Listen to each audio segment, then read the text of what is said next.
Culture générale. Saviez-vous que c'est grâce à un étudiant serbe que les femmes sont sorties travailler? Ben oui, vous allez me dire, c'est pas possible. Dites-moi pas que c'est pas vrai! Je vais vous expliquer pourquoi. Le 28 juin 1914, un étudiant nationaliste serbe nommé Gavrilo au principe a assassiné par balle le duc François Ferdinand d'Autriche à Sarajevo. Donc cet attentat déclenche la Première Guerre mondiale. C'est quoi le rapport entre les femmes et le travail? Je vais vous expliquer ça. Comme les hommes partent tous au combat, il n'y a plus personne pour travailler, dans les usines forcément, aussi bien en Europe qu'aux États-Unis. Au début, les femmes étaient réticentes et ne voulaient pas travailler parce qu'elles avaient l'habitude de rester à la maison, s'occuper de leurs enfants et voilà. Donc c'était la vie de nos grands-parents et nos ancêtres.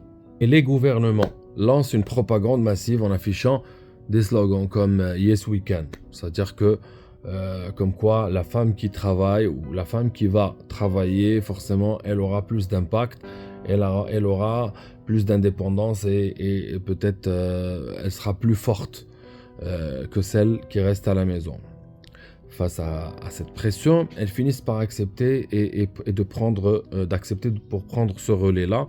Donc elles partent travailler dans les usines. Une fois la guerre finie, on leur demande de retourner à la maison. Mais elles refusent. Elles veulent rester indépendantes. Donc elles se sont habituées à travailler. C'est cette résistance qui va permettre de créer le grand courant féministe, menant progressivement à plus d'égalité et au droit de vote. Donc vous voyez maintenant le rapport entre on va dire l'étudiant serbe, le déclenchement de la Première Guerre mondiale, et voilà, et le besoin en fait de main-d'œuvre. Systématiquement, ça a créé un besoin et ce besoin a été comblé par les femmes. En résumé, c'est l'assassinat d'un seul homme qui a mis le feu aux poudres, mais c'est la force des femmes qui a tout changé.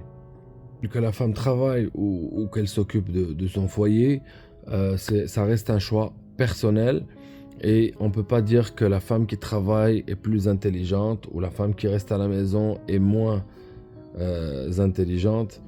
Mon point de vue personnel, ça reste une conviction de chaque personne. C'est une liberté de choisir et c'est à la femme de choisir est-ce qu'elle souhaite travailler ou pas.